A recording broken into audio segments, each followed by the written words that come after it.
reka dusome ijambo ry'Imana rimu icete ca mbere.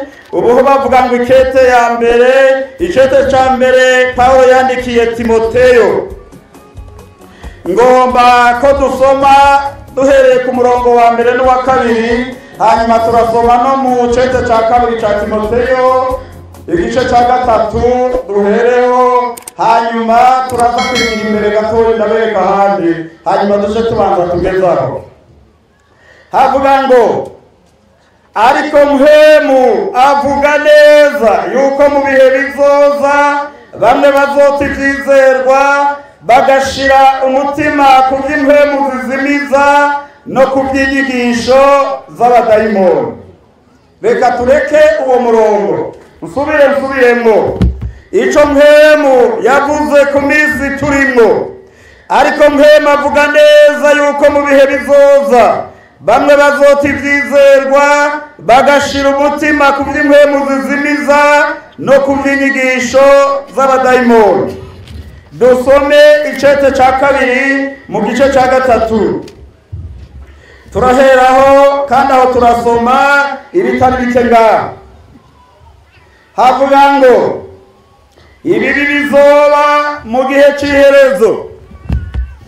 Havuga ngo ariko umenye yuko mu minsi y'iherezo hazoza ibihe bigoye, kuko abantu bazoba bikunda gusa, bakunda amahera, birarira, bibona, batukana, batumvira abavyeyi, intashima, abanegura ivy'Imana, badakundana babo, banka kuzura, baremendanya, batigarura, inkazi, badakunda ibyiza, abaguranye, ibirandamuke, abishira hejuru, bakunda ibibahimbara, bakabirutisha Imana. Kuri gatanu, bafise ishusho yo kubaha Imana ariko bahakana ubushobozi bwabo. Abameze batyo wamubatera ibitugu. Kuri mu gatandatu, kuko murimwo harimwo abagabo banyegetera mu mazu, bagatwara abagore batagira imitima, baremerewe n'ivyaha, batwarwa n'ukwifuza ku buryo bwinshi. Kuri ndwi, bama biga ariko ntaho bashobora gushitsa ku kumenya ukuri. Mujabuke hakurya mu gice ca kane dusome umurongo wa gatatu n'uwa kane. Kuko igihe kizoza batazokwemera kumva kwigisha kuzima, ariko kuko amatwi abarya yifuza kumva ibibanezereza, bazokwirundaniriza abigisha bahuje n'ukwifuza kwabo, kandi bazokwiziba amatwi ngo ntibumve ukuri, bazozimira bakurikira imigani y'ibinyoma n'aya majambo y'Imana. Nagomba ngo tubanze tugarukire ngaha tuganire. Ndabona abantu bino musa neza. Mbega aha ni muri regio yihe? Muri Kirimyoga? Kuko nabonye twururuka tumanuka kare twaje turaduze turashika kuri Krete Kongolile, hanyuma turaza hejuru turongera turamanuka. Urumva n'amazi y'indaterajiyo. None rero abantu bino ni beza, murabereye ubutumwa bwiza kuko muri beza. Ariko nagomba twibukanye, nagomba nabasubize kw'ijambo rigufiya abantu babatijwe kera bahora babazwa n'abantu bababaza muko bababatiza. Bavuga ngo bakakubaza ngo uzokorera Imana kugeza ryari? Gupfa. Ikindi Yesu agarutse. Sawa, ni byiza, bari babajije kuko mwabigishwe. None ko Yesu ataragaruka kandi ukaba utarapfa, aho ntabirananirana bimaze kuzungazunga. Muremye? Aha, murabigishwa neza cyane. Nagomba rero tuvuge hano ico Mpwemu avuga mu minsi y'iherezo. Mpwemu rero yavuze muri ya myaka ya kera ya Yesu Kristo. Ibihumbi bibiri birarenze ko imyaka itari mike bivuzwe ngo mu minsi y'iherezo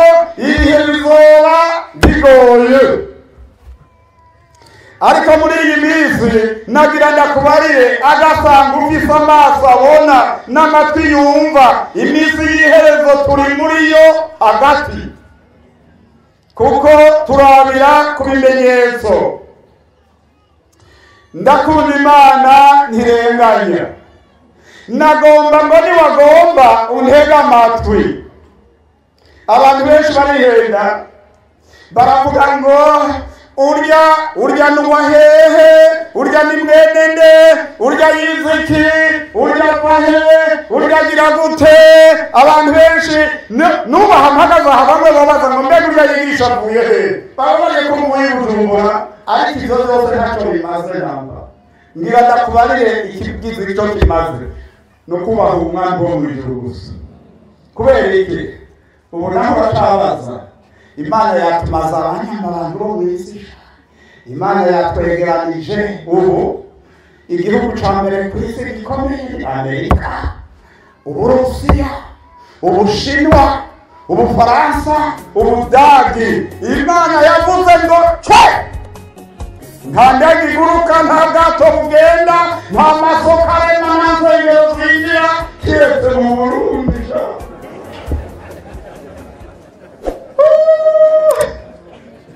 Imana irazi gucisha bugufi, iramanura uri ikamumanura igashira, uri hepfo ikaduza ikabashira ku murongo. Bayibuze rero, bayibuze turahari. Umviriza rero, reka tugaruka. Nagomba ndakwereke kimwe mu bimenyetso bimwe bigaragarira bose. Ubu n'amazi hajya twakaravye, n'ufise umuti hajya yagiye aradushirako. Naho ushirako turi mu minsi y'iherezo. Hariho abantu bamwe b'indabi bavuga ngo abategetsi b'Uburundi ntibakunda abantu, ngo bari kutugarana kugira ngo tugaranwe nk'uko mu mahanga bugaranywe. Hajya abategetsi n'abakozi b'Imana mu murimo. Iyo babugarana mwebwe amazi mwayakurahe, iryo amazi kurahe, umuyaga nkuba nawukurahe, abo bugaranye ko zose bagise mu nzu, none mwe mwari kubikura.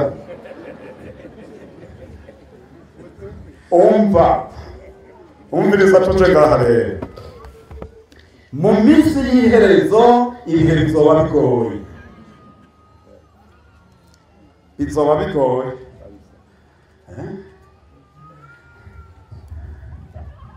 Twari kumwe n'umupastori, umwe mu bapastori b'Ikiremba, sinzi ko riraha Gilbert. Twari ahantu, hanyuma rero twicaye tuvuye gusigura, tuzatubona umuperezida w'icyo gihugu twarimo ariko atangaza ngo nta ndege y'umunyaburayi wo muri Union Européenne isubira kwinjira, nta bwato buvuye Amerika busubira kwinjira, byose muzibire. Bwana bazibire turi hino. Nanjye nari nakatishije itike ngomba kuja mu maprovensi y'icyo gihugu, itike zibiri. Numvise itangazo mu gitondo cya kare nzinduka ku ndege, musubiza amahera, mutansubiza mugumye nzoyigira ko mu myaka 2 cyangwa 3. Nandi ndataje ngize ngo ndinjira i Bujumbura, nsanga abantu bagize ubwoba.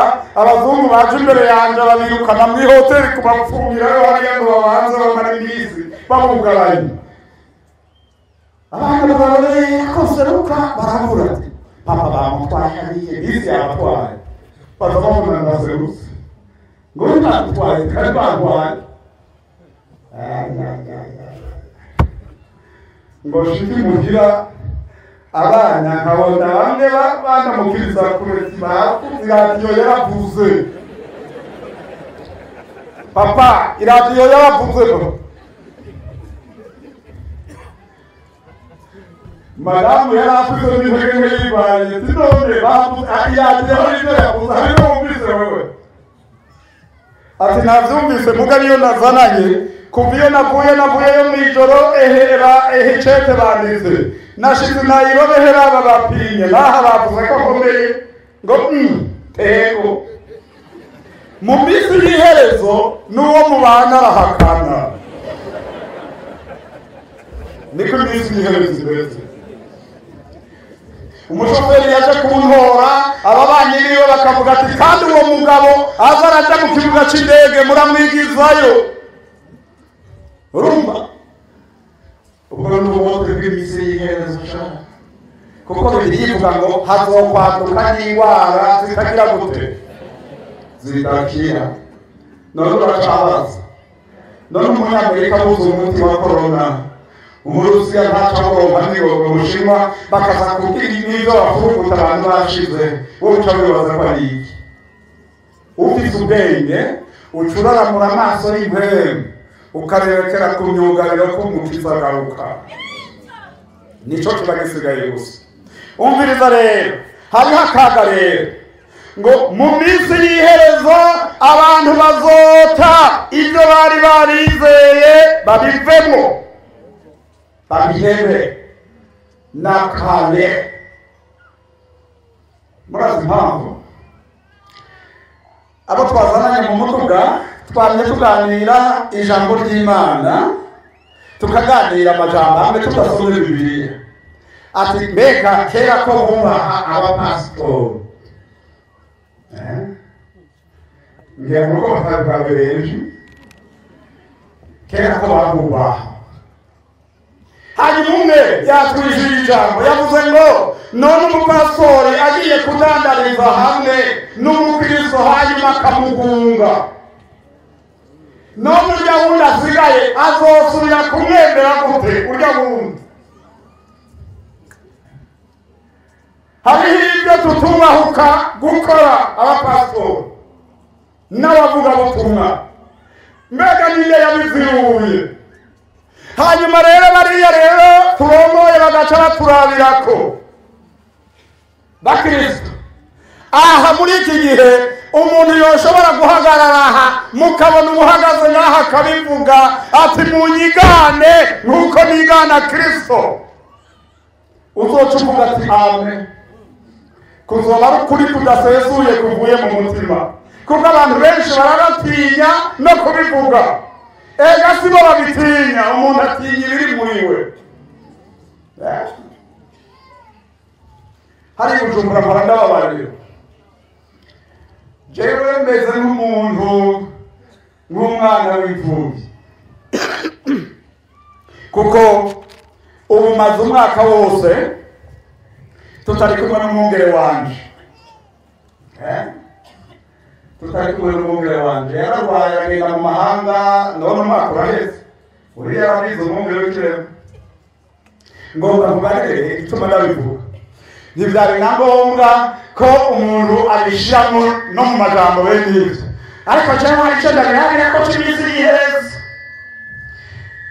Abadushize mu bikorwa nk'abavugabutumwa, umupasitori yagiye mu ijuru, yabaye umwungere wa kabiri w'ikiremba wa kera, abareperezanta regare w'u Rwanda n'Uburundi, abareperezanta regare wa ADP, inyuma ya ziriya ntambara z'72 murazi yaciye aza kurongora Bujumbura, jewe niwe yangize umuvugabutumwa.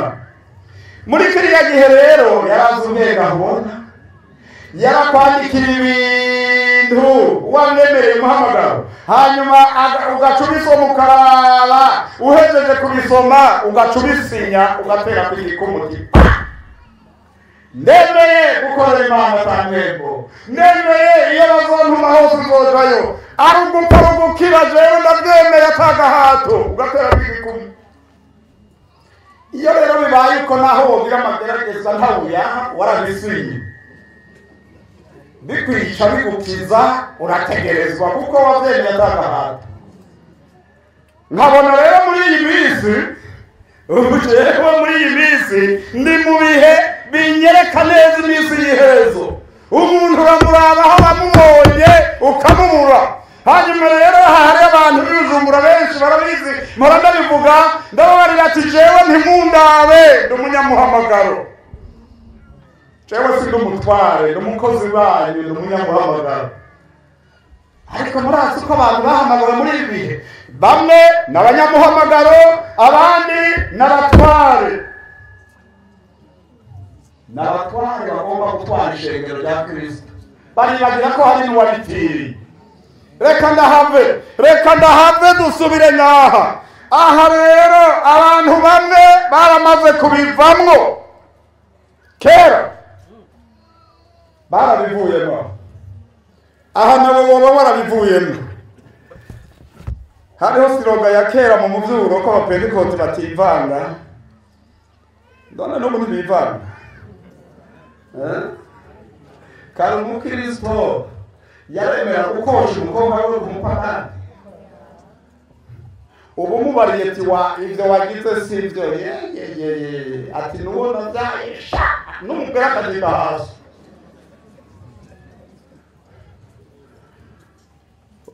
Inzira ija mw'ijuru irapfunganye. Reka ndahave ngaha. Ahandi havuga ngo mu minsi y'iherezo abantu bazoba bikunda gusa, bazoba bakunda n'amahera, bazoba banka kuzura. Abantu bubu naho wozana oni bazopfa buzuye. Abahirwe n'abasirikare n'abapolisi bazoza bararonka amahera muri oni. None ko oni yasinzwe kera, intambara zirahagarara, amahoro yo mw'isi araboneka, harahiriwe uwamenya Kristo ariko akaguma ku murongo. Haraje akabi n'agasize, harakabi kaje n'agasize. Ino hari abatunzi benshi ngaha hirya Karamba hari abatunzi benshi. Ntabwo uvyemera, reka ndavyisuzumire. Abantu bose baje bambaye ibirato, mugorora amaboko.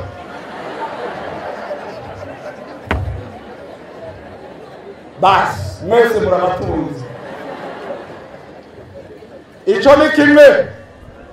Abantu bafise telefone mugorora amaboko bafise telefone. Gorora gose. Ngomba nje ndababarira muce muzinzanira ntazo ntwara muzinshirire ngaho ico ndazirabamo. Telefone z'abo abantu bose ngaha ndazikeneye muzinzanire ngaha.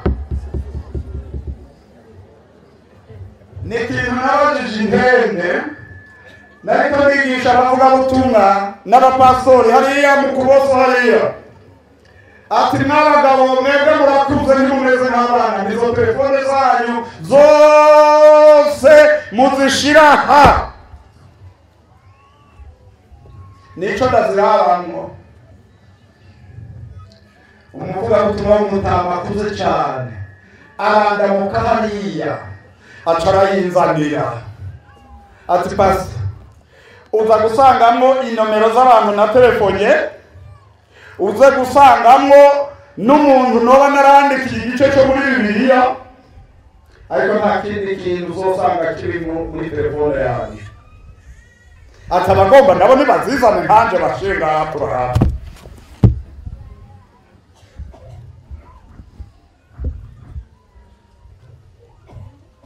Iminsi y'iherezo irimo ibimenyetso byinshi. Barandika ngo wa mugabo aragiye atuganye mw'ibarabara rigenda i Gitega.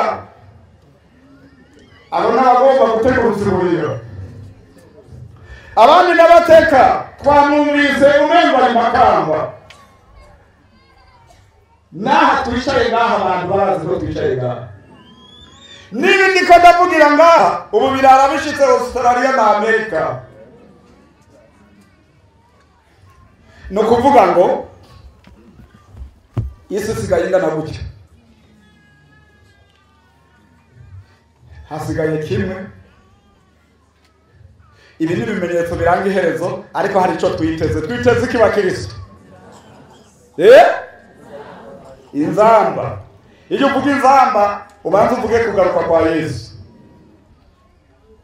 Ataragaruka rero twitegure. Abantu ubu barabivuyemo. Abantu ubu ntibumvikana. Imanza zabaye nyinshi no mu bantu b'Imana, nta guharira, nta mbabazi, ibintu byarononekaye. Akamara maza rero kariho. Yemwe barantunga abakozi b'Imana. Umutwaye dusigaranye nguyu mwongere w'ikiremba niwe dusigaranye. Natwebwe turabarongozi b'ishengero. Aha ngurya hajya nibo cabona. Aha yo dutuma ko twese abapastori bose n'amashengero ya Pentecote mu Burundi muzoze mwese dusenge hamwe Nyakaramu. Ndakora iyo twogenda tumwitavye twese. None bipfiye imbere bizokirira he? N'abari ishengero ry'Ubujumbura ati dusengere turagwana.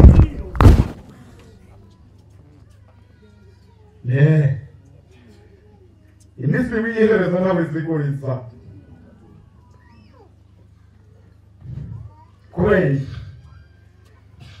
Kubera iki? Twasomye hahandi abantu ngo bagomba kumva ibimeze gute. Ibibahimba. Muri aya mashengero mashasha barabanze basanga kwitwa pastori biratengeretse, ubu bitwa ba apotre, bitwa ba profete, bitwa amajambo akomeye kugira ngo baba gaheta, kugira ngo baba gaheta bazokwiziba amatwi kugira ngo ntibumvike ukuri. Umviriza rero ko iminsi imeze gutya rero hariho ubutumwa bwiza ndabafitiye iganuke. Ubutumwa twakiriye si ubutumwa bw'imigani, ni ubutumwa bwavuye ku Mana. Pawulo aravuga ngo kuko ubutumwa bwiza butantera isoni ari ubushobozi amen bw'Imana buzanira uwizera wese agakiza, utaravye kuri mugufi canke kuri muremure, utaravye ko wirabure canke ko ufise inzobe, utaravye ko ukenye canke kutunze, naho wo muri kimuga uri muri Kristo Yesu nta rubanza ruzogutsinda. Amen, amen, amen. Ntukangwe n'ibihinda byose. Muri iyi minsi muzobona abantu bahambaye cyane gose. Hariho amashengero aho bagira ibikorane hari i Bujumbura bakavuga ngo baratumiye umuvugabutumwa rurangiranwa, abantu bazoze, impemu zizova mu bantu, ibitangaza n'ibimenyetso bizokoreka, ibi n'ibi bizoba, kuko hazoba haje rurangiranwa, kuko babeshe bimwe ntibikoreka, kuko dufise rurangiranwa umwe gusa. Ninde? Yesu. Abandi n'abakozi bato bato turafise Yesu. Amen. Ntaworinda kwishimagiza, yokora ibishoboka gusa hanyuma Yesu akazomushimira nimba ari umukozi mwiza. Dusubire muri Matayo, namya numva n'abandi basoma Matayo. Matayo igice cyane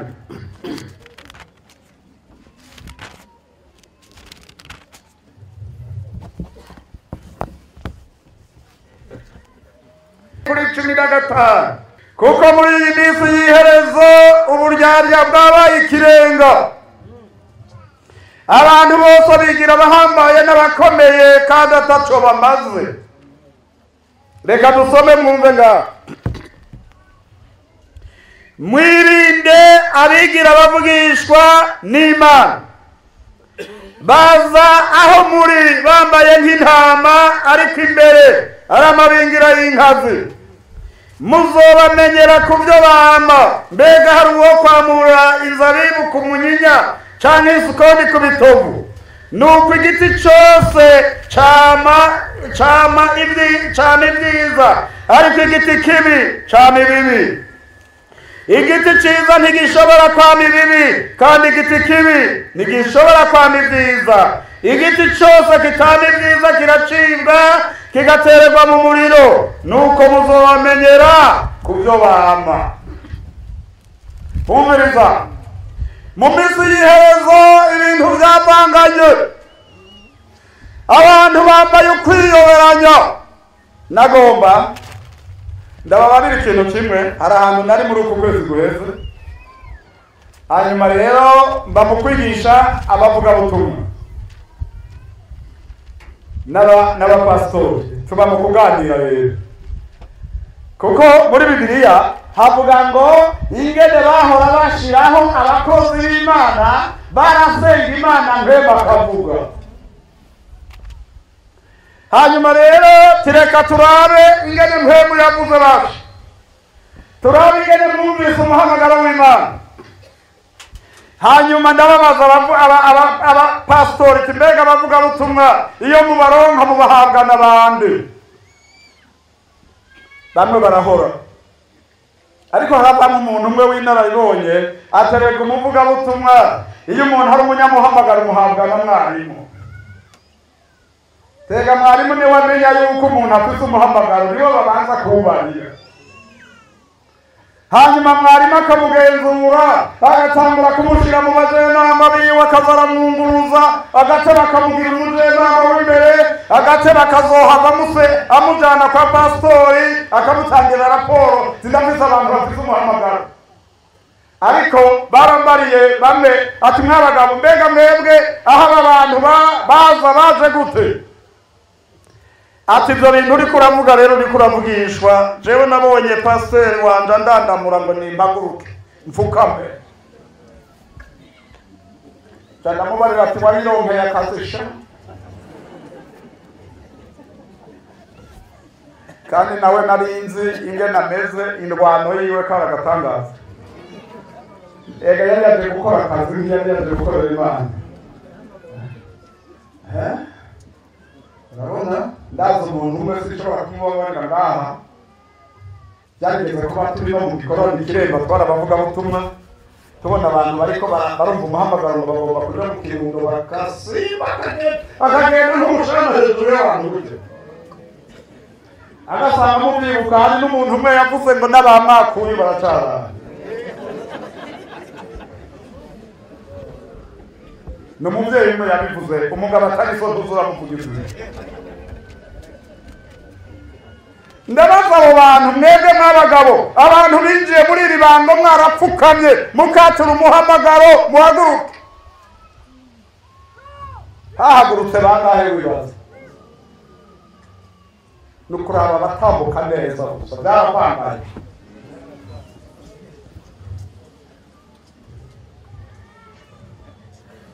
Ndababarira ati ko mwayanyoye gabasha ngo turambarane imbere y'Imana, dusaba imbabazi Imana izizana mpemuye ibasamba kwenye. Mukabona mutemeye iki gihe tugezemo, iki nyene turimo, mugiye guseka. Bakristo kera namwe ndabafite ibiganuke, ishengero ryo muri Efeso ngo ryari rifise akaranga gakomeye.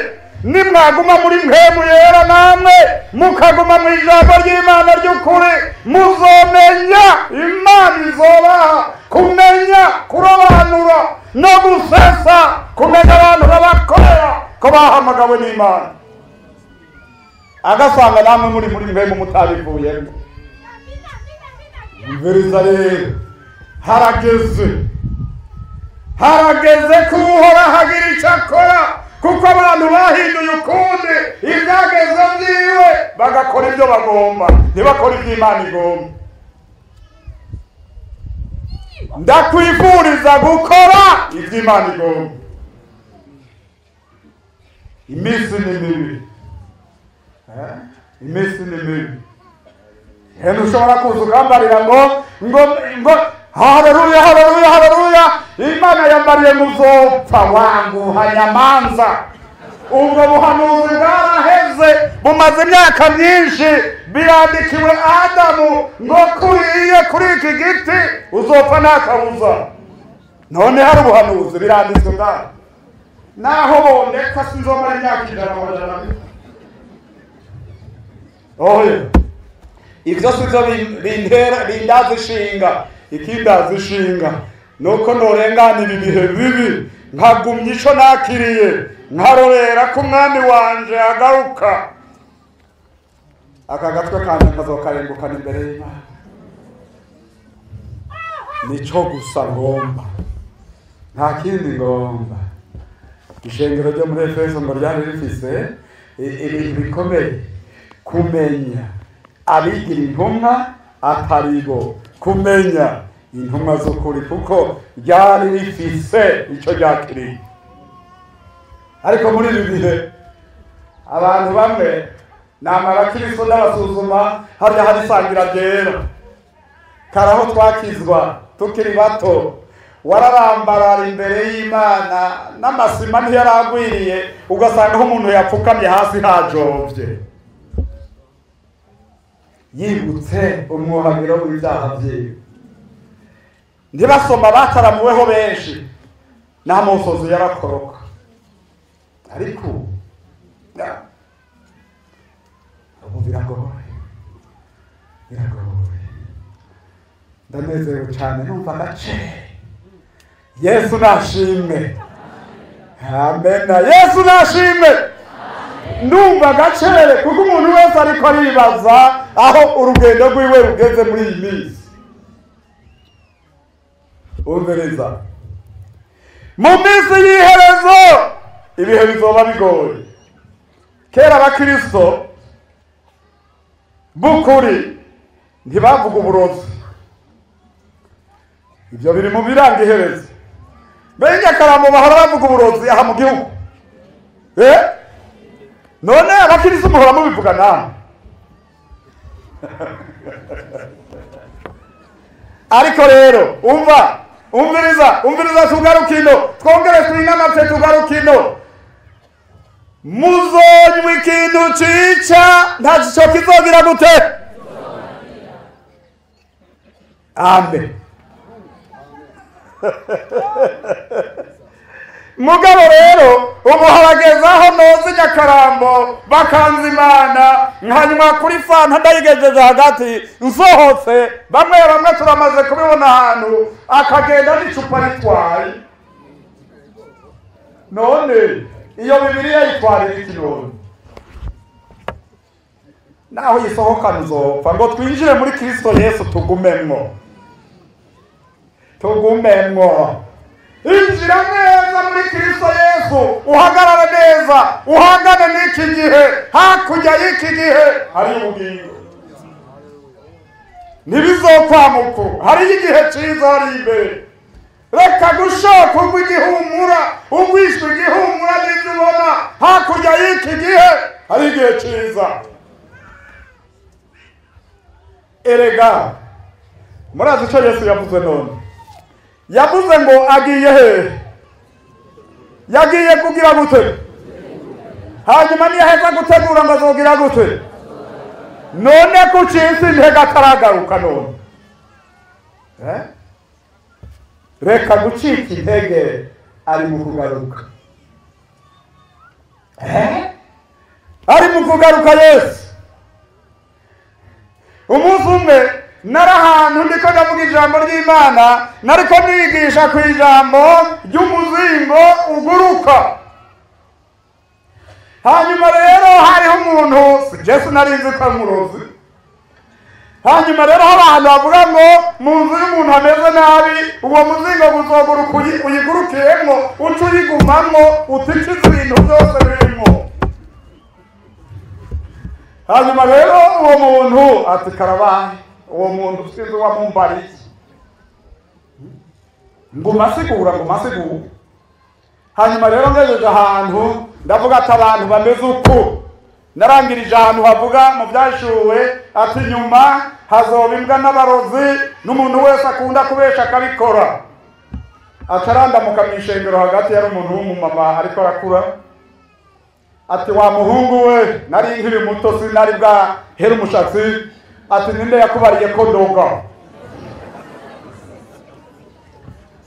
ati Bibiliya agasanga uroga ngwino aha ukaba utaroga naho icara baca baramutera kuko yahavuye yicara nabi kuko yaraguye hasi ariko mu nyuma arahava aravuga ko aroga rero umviriza icyo ngomba kuvuga ngaha niki turi mu minsi y'iherezo wumire kuco wakiri kugira ngo ushobore guhangana n'iki gihe bakoze n'Imana umuntu wese yumvise umuhamagaro wo gukorera Imana akemera gutwara iki gitabo akemera kuja imbere y'ishengero igihe gikiri imirindi y'umwami rikirumvikana ariko igihe nacyo kirasuriranya hagarara neza tujarukane iri shengero Yorodani harageze ko umuntu ahitamwo waremeye gukorera Imana harageze ko umuntu ahitamwo ibizimyamuriro byabaye byinshi ariko tubandanye nuko abumvise iri jambo Imana ibaho umugisha